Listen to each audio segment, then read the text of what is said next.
session. Welcome to pardon me, and all of a sudden I got an itchy throat since you've been talking about the absence of Beth. Um, so welcome to the Vision and Resources Services and Deaf Service Resource Services Lunch and Learn. Originally, we had scheduled the session with Beth Connolly. She is currently away due to an illness.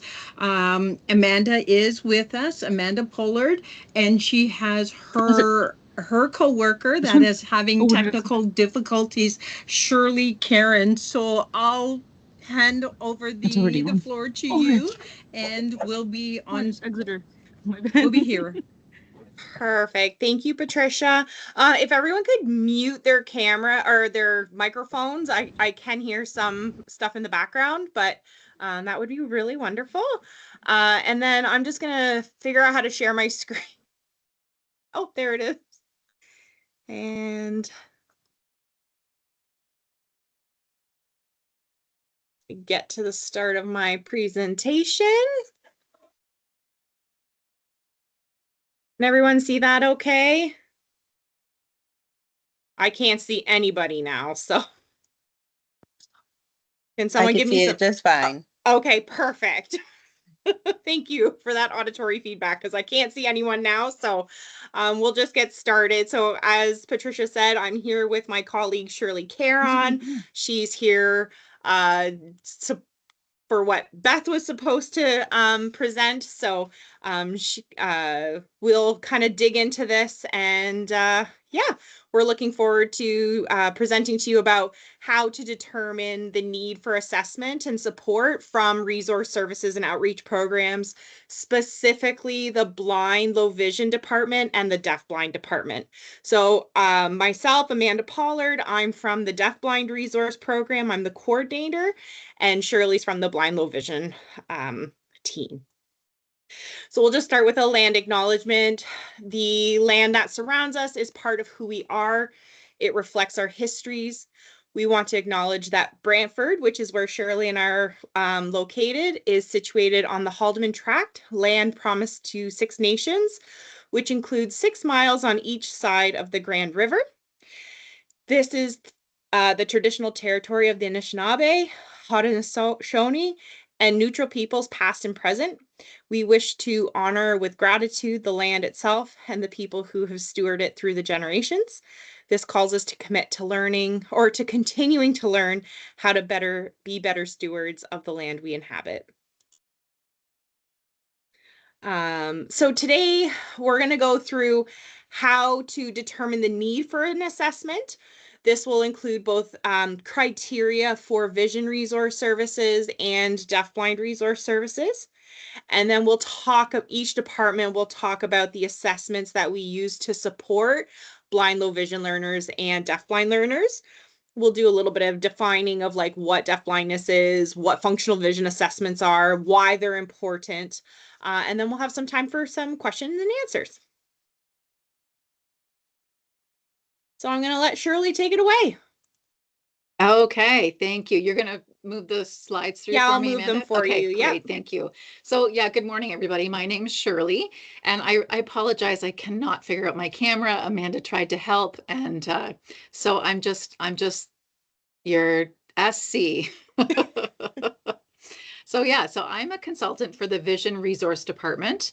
I work with Beth Conley Edwards, who you've met before, spoke with before.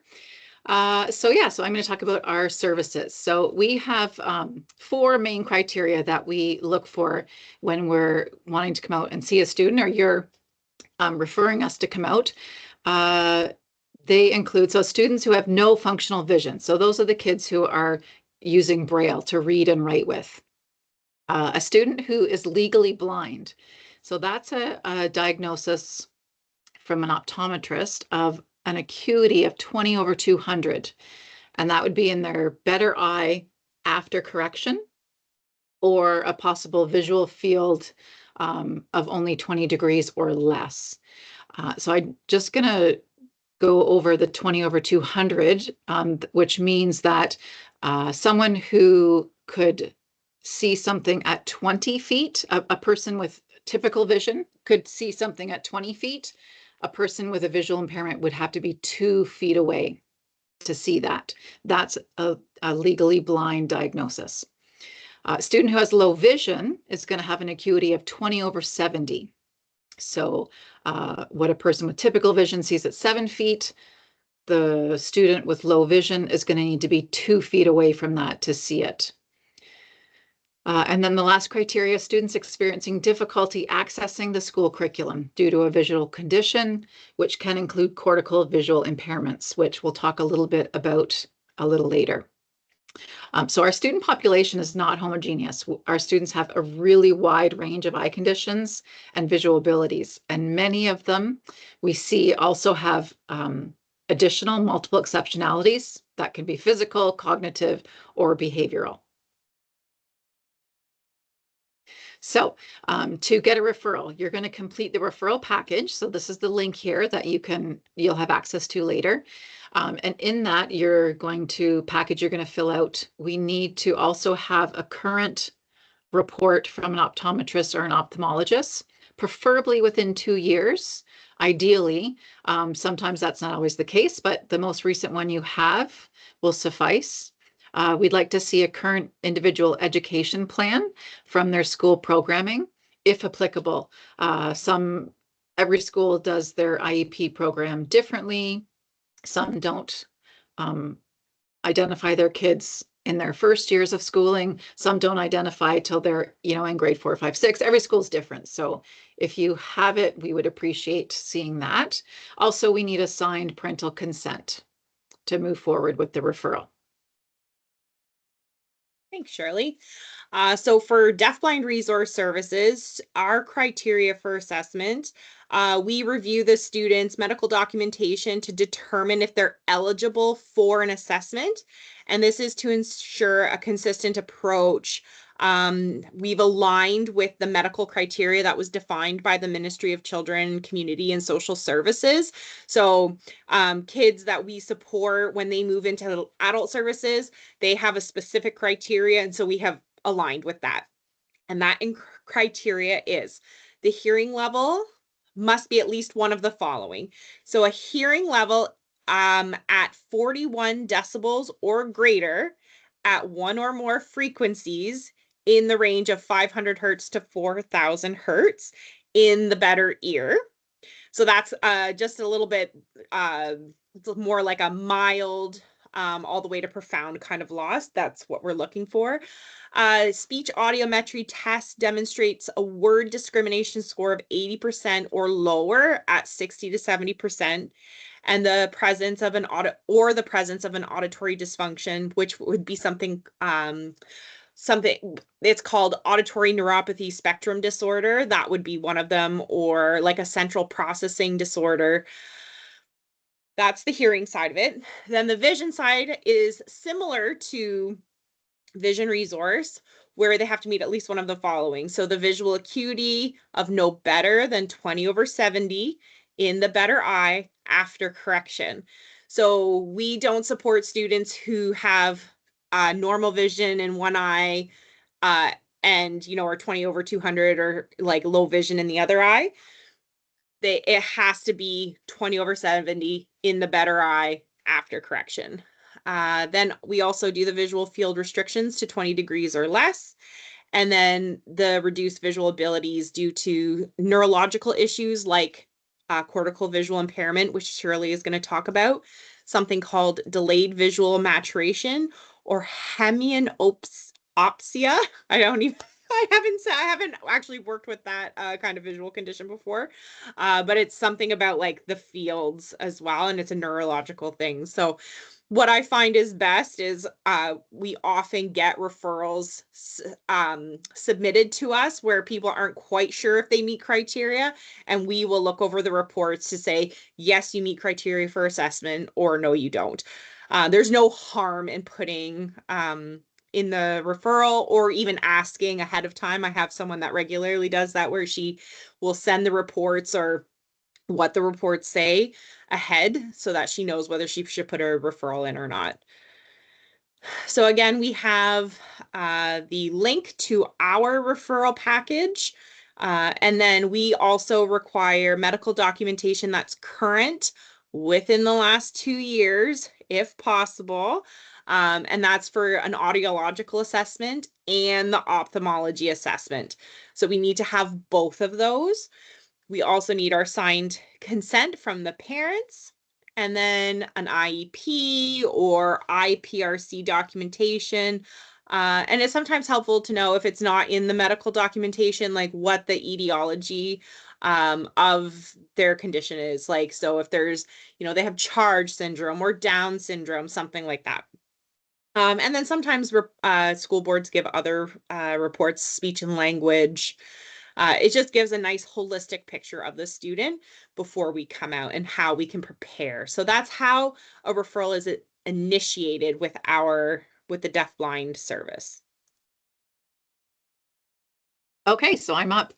I'm going to talk a little bit more about our assessments to support blind and low vision learners.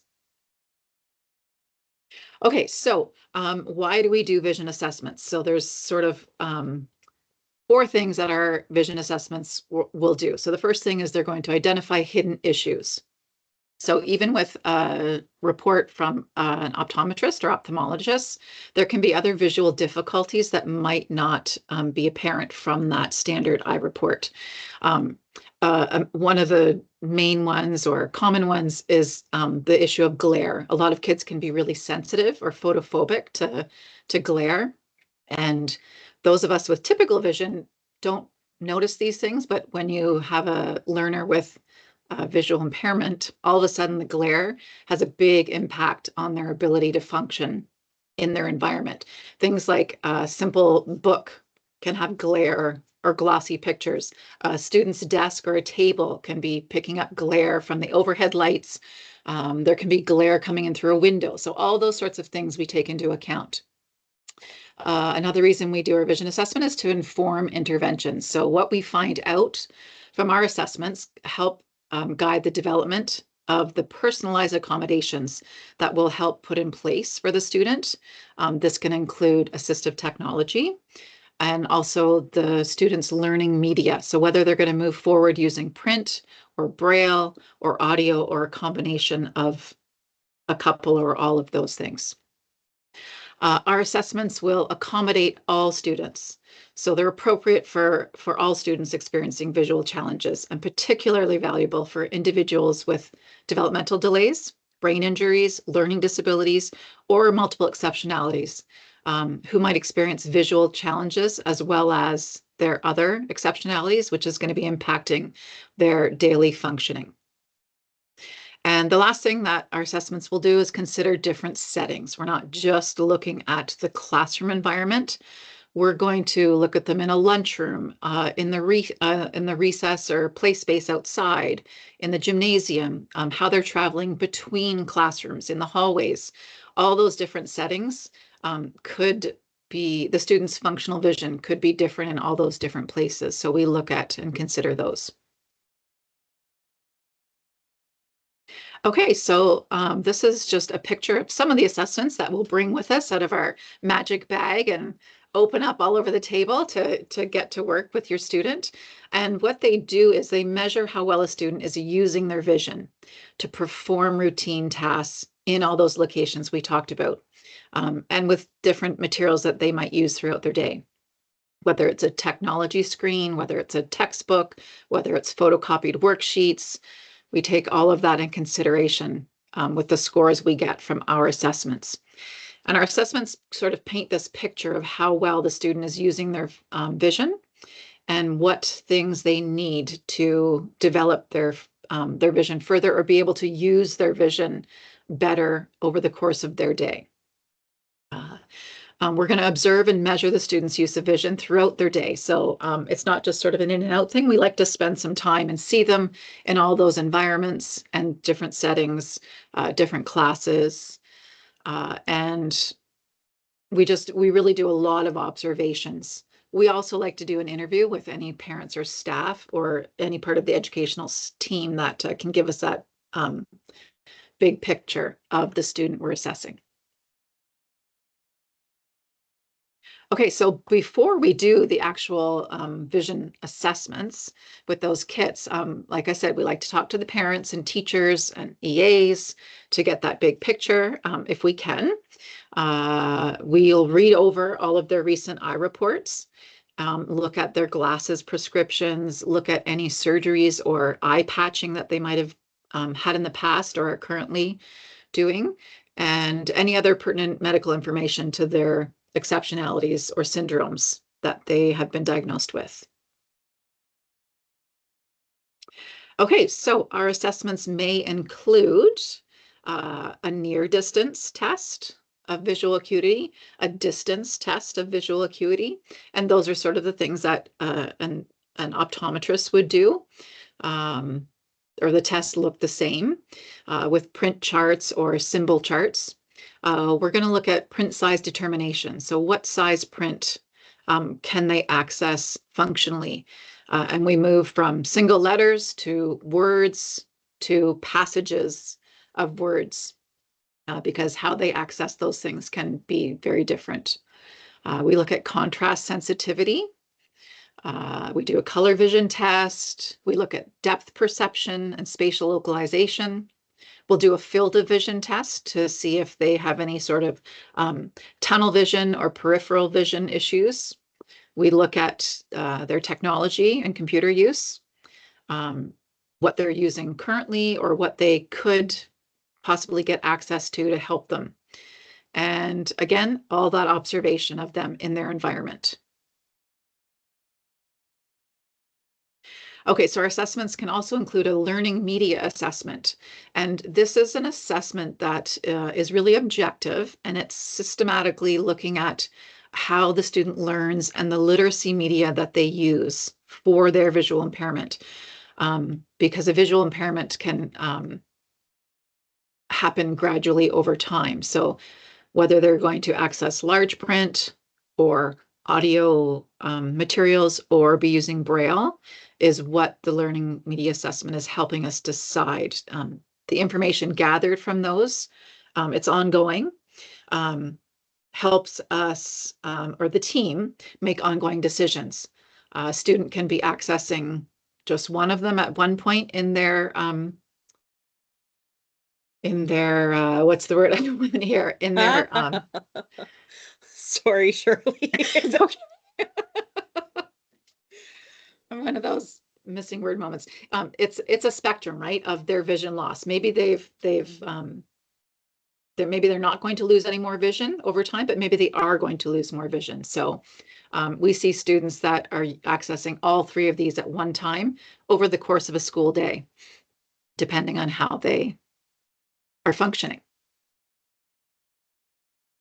Our assessments are going to look at the sensory channels that the student's using. So we're just observing whether they're accessing things visually, tactually, or auditorily in their classroom.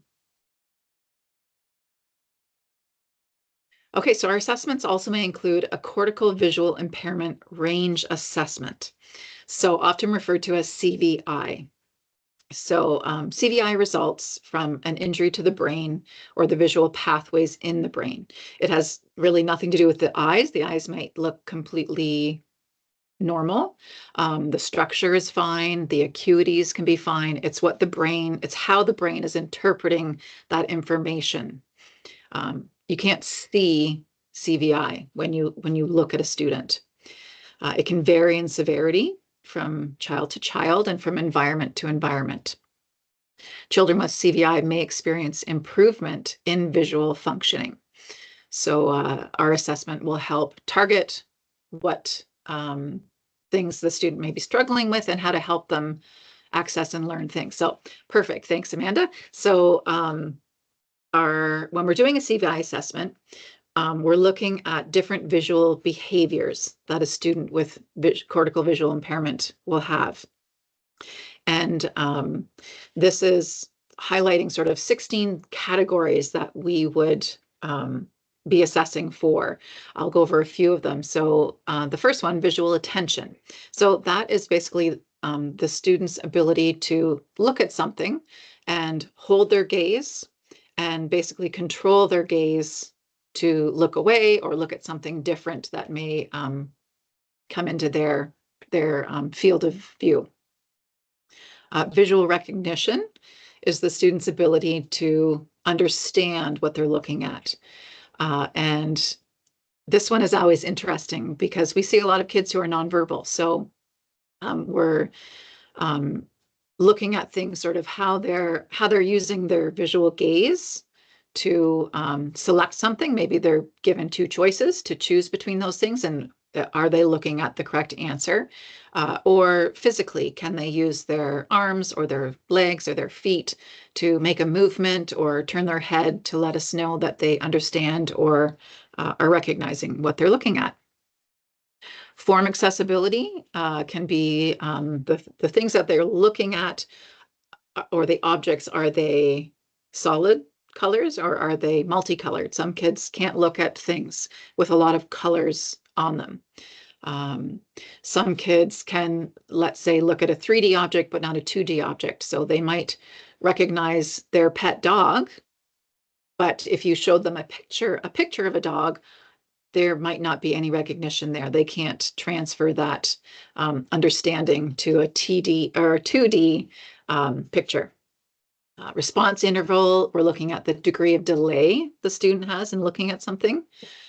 The impact of color is another interesting visual behavior. Students with CVI often gravitate towards really saturated, bright colors, and some kids have a strong preference for one color over the other. So we look at, or we help build a program where you can use color to help direct the students' visual attention and learn.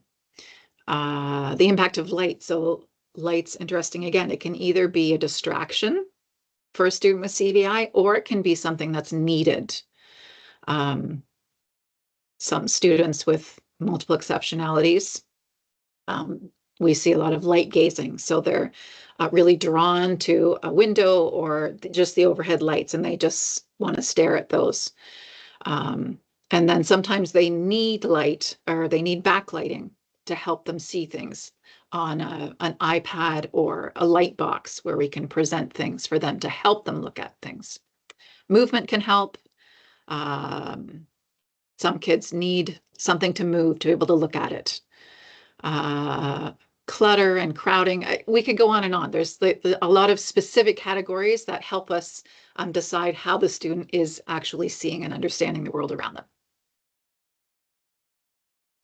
Okay, so a CVI range assessment that we do, it can be conducted by an early childhood vision consultant, a vision itinerant teacher, or a provincial consultant like myself or Beth Conley Edwards.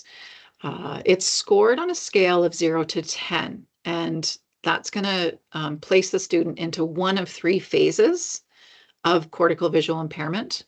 And that score determines the interventions and the programming that we will help you build for your student. It says the 10 behavioral characteristics. There's a couple programs. The newer one that I showed you, that's the most recent one. It's broken the categories into 16.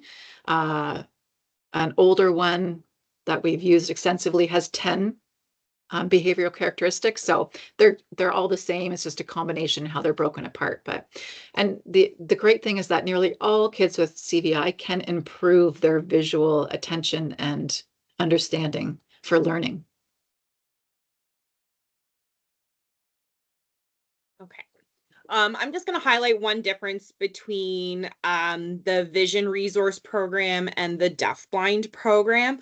So the Vision Resource Program, the consultants come out for a one-time visit typically, and they do all of their assessments, and then they provide a report that has programming recommendations, equipment recommendations, whatever has prompted the referral, like that's what they're there to support.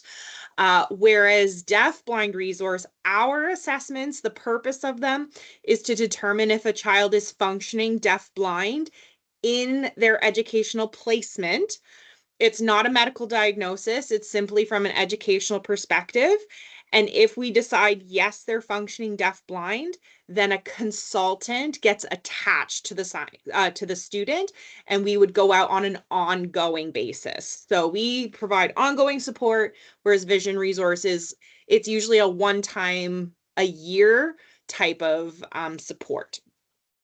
So our assessments, they're very similar to Vision Resource, but I want to start by just explaining what deafblindness is. If you haven't seen our previous Lunch and Learn, deafblindness, it combines the loss of vision and hearing to varying degrees, and I'll show what that means in the next slide.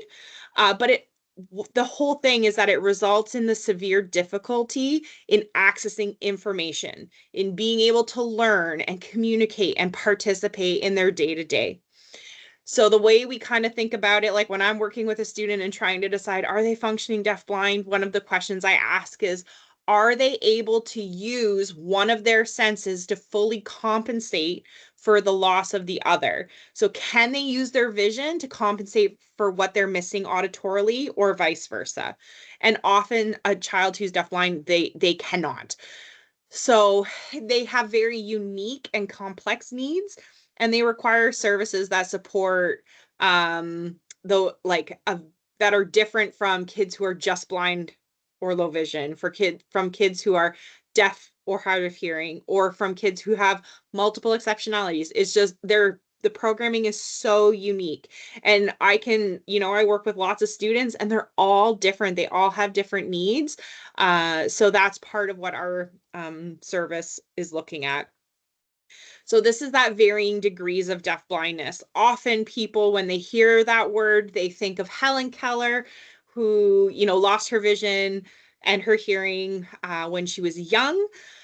So, but she lost all of her vision, all of her hearing. And so she's what we call like a total kind of individual. So she's totally deaf, total vision loss. But then there's other kids who they might have total vision loss, but they're hard of hearing, or they're low vision and deaf, or they have a little bit of both. Like they have a little bit of hearing, they're hard of hearing, and they're low vision. So it's like we really look at that combination of the loss and how it impacts their day.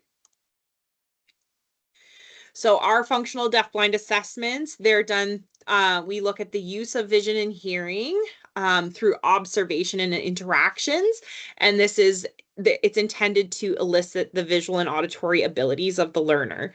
So these observations are reviewed along with the medical documentation and reported information to determine if the student is functioning deafblind. And what happens is I'm the one that does the functional vision or deafblind assessments with a colleague. So I gather all the information, we do the observations and the assessment. And when I come back, I have to present the student to my principal and vice principal to say, yes, I think they're functioning deafblind. This is why, I actually have to make a case for it. And so anyways, these are the types of I do functional vision assessments. We do learning media assessments. They're not I would say they're more informal, and we're more just looking how does the student access information? That's more what we're looking at. And then we will do the CVI range assessment as well. Again, it's a little bit more informal because we're just trying to gain so much information in one visit. But once a consultant is attached, then they would be digging a little bit more into these assessments during their visits. So why is the assessment necessary? So the effect of the combined loss has a compounding impact on the deafblind learner because it affects both distant senses that typically reinforce the other. So it's not like deaf plus blind, it's deaf times blind, because all of these developmental areas are impacted by that combined loss. So as the factors affecting vision and hearing compound, the deafblind learner's ability to successfully access information and participate decreases. And all these areas, social, emotional, communication, language development, concepts, their perceptual development, fine and gross motor, orientation and mobility, that's the ability to know where you are in space and get from one place to another. Their independent living skills, all these things are impacted by, that combined loss. So the deafblind learner may experience difficulties using their vision and hearing due to the strain and effort exerted to access information. So this, like, when they go to the eye doctor or the audiologist, those are optimal conditions. So one of the things that our assessments are looking at is, what does it look like functioning in a classroom, in a school community? Because those are not optimal conditions. Everyone's been in a classroom and it's loud and noisy and busy, and the environment has glare some days, and maybe the child's not well. So there's lots of things that can impact those optimal conditions that they're being tested under. So we really try to focus on what is their functioning in their day-to-day. The environmental conditions. No group learning situation is free of adverse conditions, and that impacts the reception of visual and auditory information. So again, background noise, distance, poor lighting, the speaker moving and turning their head away from the group. COVID was a really great example of this because everyone's wearing masks. Our kids who are deaf or hard of hearing, they rely on like lip reading. So if you're turning away or you're covering your face with a mask, like, it made it that much harder for them to access information in their environment. So the extended use of residual senses can lead to fatigue. And that is a huge thing that I'm looking for, that surely when they go out on their visits as well, fatigue is a huge factor in the kids that we support, like in their day. And it can make it so that they can't attend to information being delivered, and reduces their ability to fully and accurately receive information. So they might be like, I find a lot of kids, they do really great in the morning because they're refreshed, they're not experiencing vision fatigue or auditory fatigue, but by the afternoon they're struggling. So different strategies have to be put in place depending on the time of day. And this all leads to distorted information. Like, if you can't access this, like, all the visual information, all the auditory information, your ability to understand concepts is diminished. So often our kids have this incomplete and partial information, which means they're not fully understanding a concept, that they're having difficulty to follow through on assigned tasks, and that they may not be able to participate in activities on par with their classmates. So we bring all of these things work together to just make learning and accessing information challenging for the students that we work with and are assessing. So this is just a little fun diagram, and it's meant to explain that that distorted information, where it's like, if you don't have full access to vision or full access to hearing, and you're only seeing parts of something, you may not fully conceptualize what you're looking at. So this is just it's like a picture of an elephant, but then each little person is only accessing a small piece of this elephant. So they think, oh, it's a rope, like the tail. Oh, it's a wall, its body. Its ear is a fan. Its tusks are a spear. Its trunk is a snake. Its legs are a tree. So their concept of the whole is distorted. So when both vision and hearing challenges exist, attention and consideration have to be given to both senses simultaneously. So adaptations, accommodations, modifications need to be made to the environment, to the individual's position in it. That's really important for glare, like making sure backs are to windows, that people who are talking to them aren't standing with their back to the window, that glare piece that Shirley was talking about. And to the delivery of information. Do they need Braille? Do they need large print? Do they need concrete cues? And so the whole point of that is to provide the same level of access to that non-distorted information equal to their peers. And again, when we have this little cartoon here, and there's different animals, and the guy says, for a fair selection, everybody has to take the same exam. Please climb that tree.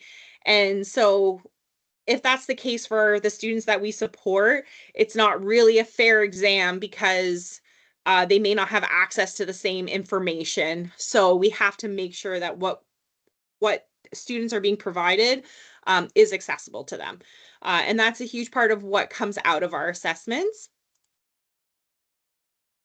And Shirley kind of talked about that learning media assessment, and I kind of equate that to our total communication approach. I don't know if that's fully accurate, but to me, like, you're taking total communication is very complex, and at the center of it, though, is the deafblind learner and what their level of functioning is and their residual senses and their sensory needs. And then the next most important thing is making sure that there's some kind of trusting relationship so that they have someone to kind of help link them to the world. And then we decide, what do they need to receive information, but also to express themselves.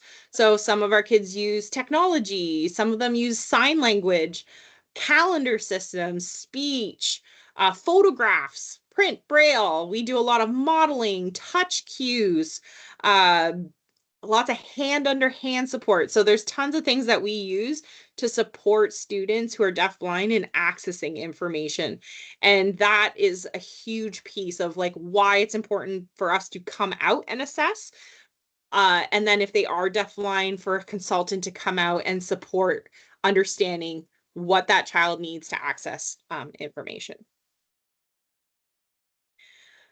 So just a little summary.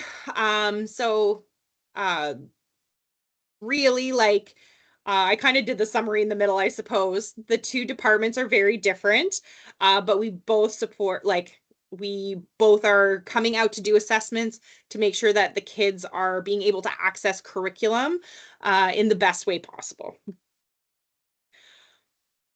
We have done so resource services and outreach programs is part of provincial schools, which is the provincial and demonstration schools.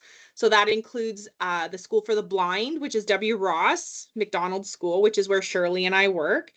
And then there are 3 schools for the deaf in Milton, London, and Belleville.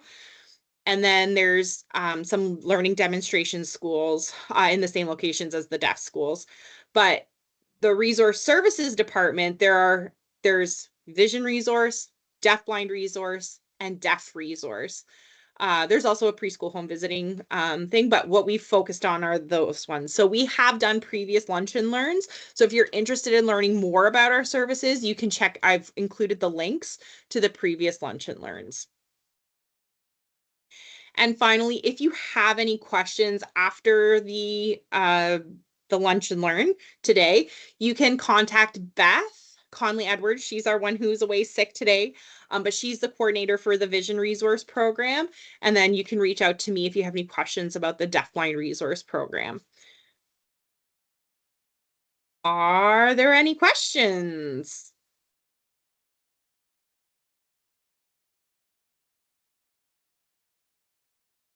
There's a question in the chat from Terry requesting a copy of the presentation. So my response to her was that we'll have it available, or if you can provide a link to that presentation, that'd be great in the chat. Yep, I will. I'll send it to, you sent out an email the other day, right, Patricia? Would it be best to send it to that? Like just reply to that? Or should I just send it to you? Just send it to me and then we'll send it out. And then we'll Perfect. also attach it to individuals that request it.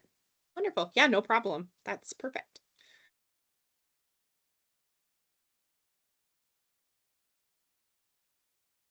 All right. Is there any other questions?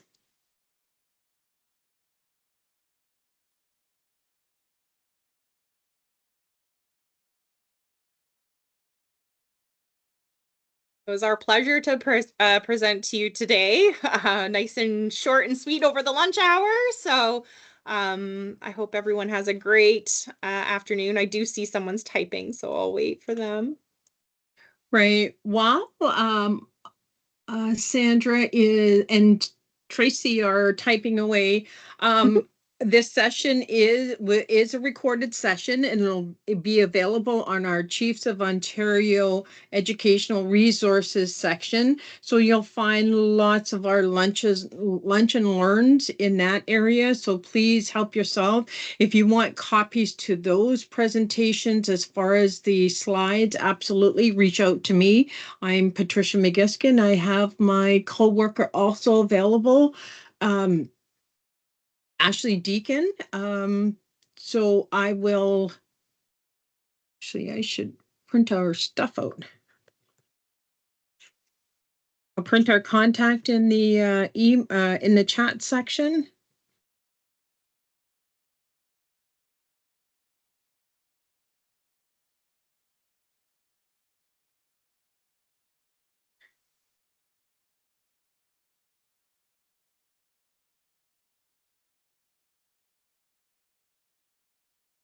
All right. Wonderful. Well, thank you so much, Patricia, for today, and we'll chat soon. All right. On behalf of the special education team at the Chiefs of Ontario Education, I want to thank you for the presentation on the blind, low vision, deaf blind vision resources services and deaf resource services. And again, recording of today's session will be available on the Chiefs of Ontario website under the Education Resources section. Again, thank you, Amanda. Thank you, Shirley. I Thank hope all you. works well with your with your new addition of Teams. We are navigating a gentle area of our work field, and good luck to that. Again, thank you everybody for attending our Lunch and Learn, and have a good rest of the day. Bye. See you Bye later. now. Thank you. Bye, Mom.